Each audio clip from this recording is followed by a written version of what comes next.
we're out on the water. I've been dying all day, major migraine. How you guys, I know a lot of you guys are feeling sick, and I was here to let you know, this is pre-Mercury retrograde madness. And it's energetic shifts that are happening throughout the planet. It's not just the fact that we actually have stormy weather. There are energetic storms that are happening, and people are feeling the energy, and I certainly am. Personally, I'm an Aries and a Pisces moon, so I'm generally the Pisces personality. You know, I've been going along with my calm waters all day long, handling it really well, and then I hit the Aries rough water, where Venus has gone into Aries, and dang man, it was like the Black Sea hitting the whatever it is, you know, when they both collide. Wow, what happened? That's interesting. Got all light and bright. Get off of there. I look like hell. I don't want anybody to see me. Seriously, I've got no makeup on. But I was wasted all day. You know, I did readings and private readings and counseling sessions, and I was just like, God, I'm dying. My head is pounding, and I tried to have a nap, and there's no way. So I thought, I gotta get out on the lake. Isn't that adorable? Isn't that the cutest ever? That's a Grosbeak. The Grosbeak speaks about healing family relationships and personal relationships.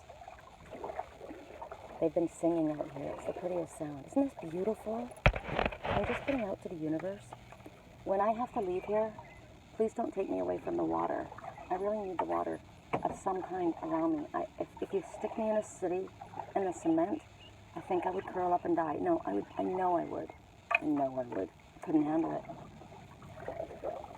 I gotta have this.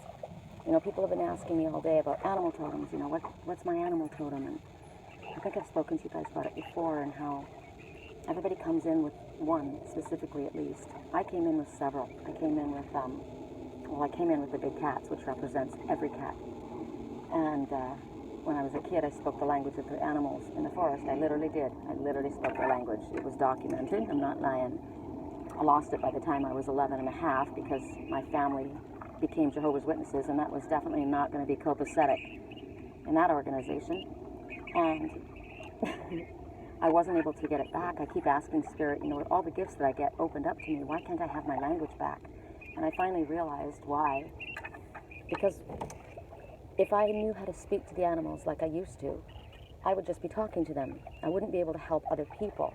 But if I understood, or I had to learn each animal and what they represented, I would have so many messages that I could share, you know, when they came to me.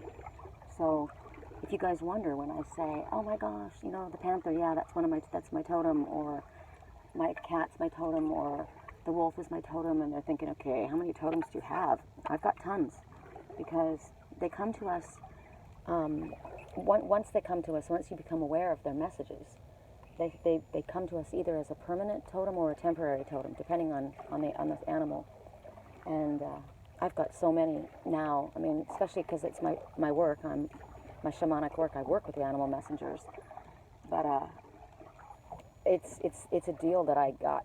I mean, it was one of the gifts I was given for my job. You know, this has been a tough job that I was given, and my father knew that animals and music are my two favorite things. So he incorporated both things into my work, and so I get most of my messages through the animals, insects, and through music. And that's why I try to educate you guys on all the different messages of the animal totems, and it's really exciting for me to see how everybody's embracing it. And I've got people writing to me all the time, and oh, I saw this, I saw that, and that's why it's so important that I continue to share them, because they can help you. This is a way that Spirit communicates with you, and the messages that you get through the animal messengers and music and lyrics is so specific that if you just pay attention to the bugs and birds and animals that are in your life and around you and what they're doing when they come, you will be guided so clearly. It's incredible. So do pay attention to them all. It's getting dark. I love the Grosbeaks. They're talking the loudest. So there's a lot of healing going on in relationships and families, which is really, really nice for me to see. You know, there's a lot of sadness right now in the world, and we got to grab every little bit of happiness, right? Every little bit of good news and dwell on that, not on the others. You know, I kind of lost it today on Mr. President, who's decided it's cool to kill hibernating bears and baby bear cubs and wolves, and I friggin' lose my spirituality when that stuff comes up. I just want to, I slip right into my ego mind, and I want to kill everybody in sight. You know, you couldn't be more connected to the animal kingdom than me. It hurts me so badly to see them suffering, and it hurt. I can't tell you how long it takes to leave my body when I'm instantly crying. So let's take away that negative thought right now, and it's just my apology for kind of losing my shit today. But, so I thought I needed to get out on the lake. My head was pounding. Guess what? My migraine isn't killing me right now. And I haven't done any rowing in the last 2 days because the water's been gnarly. I haven't walked because it's been hot. I've just been working, and I thought, I don't give a damn. I'm going to put long sleeves on, and even though it's warm, so I'm not eaten by mosquitoes, and get out on the lake and clear my head, make my arms work a little bit, show you guys how incredibly beautiful this is, and, you know, maybe have a couple messengers show up. One thing I thought was intriguing was that the big birds don't come out at night. You know, you don't see the blue herons and the big white cranes going by. I've seen ducks, and the grosbeaks are clearly the noisiest of all. So it sounds to me that, which makes sense when you think about it, that the healing, because they're all talking, the grosbeaks are speaking to one another, which means there's absolute healing going on between people right now in the evening hours. So pay attention to your dreams, because you're going to be getting messages, and you're going to be getting glimpses of things that you're needing to understand, to help you with relationship difficulties that you've had. I know I am. And so I'm happy to hear the grosbeaks all talking to each other. Oh, a little bat just went over the water. Batman. Yes. Super cool. Oh, I wish they would come up close. I love them. I had a bat come right into my bedroom when I lived in Wisconsin. He was my little buddy. Oh, he was so beautiful. He was hanging on my curtains. I was like, dude. Oh my God, that's a total personal message. I'm laughing at that. That's hysterical. I got to tell my twin that one. Oh my God, that's funny.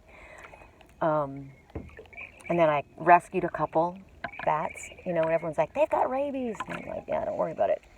A lot of people think Batman's a bad guy too, and he's not. He's a superhero. He's my hero. Look at it up there. Wouldn't it be cool if we saw a shooting star? I guess it's not dark enough yet. No, I guess we can kind of pick it up, but unfortunately here, there's so much light pollution. It's not like in Sedona, you know, that's why I love the country so much. When you're out there, the sky is black, and you can literally see the Milky Way. It's incredible. The only thing is, in Sedona, you lose the sunset really fast. You know, California definitely has the longest sunset. You know, I mean, the whole West Coast. I mean, in Canada, when I was a kid, we had incredible sunsets that lasted for a long time. But so that was a bummer. It was the only bummer. That, and then there's really not enough water in Sedona. You know, there's just a creek. I could live with it. Whoa, God, that blinded me. Sorry, that blinded my eyes. I got super sensitive eyes. So far, I'm only working out my left arm, which is also a message because that's my heart side. So that's a good one, I guess. But now I gotta row with my right arm while I'm holding this camera. So I'm supposed to go slow, no wake. That's a hard one for me. That is the Aries in me, you know? Or I guess I've got you could put the Aries with the Pisces fish in me, and I'm a fast, so what am I, a dolphin? I guess I'm a dolphin. I am anyway, because I've got the mermaid on my stomach, right? That's from Atlantis. Okay, shut up, Sherry. Stop talking about yourself. Okay. What else do we have around here? I'm going to go down by the tennis courts. It's really beautiful. Maybe I'll pop back on in a while, but that's it for here. I got to row. Peace. Thanks for hanging.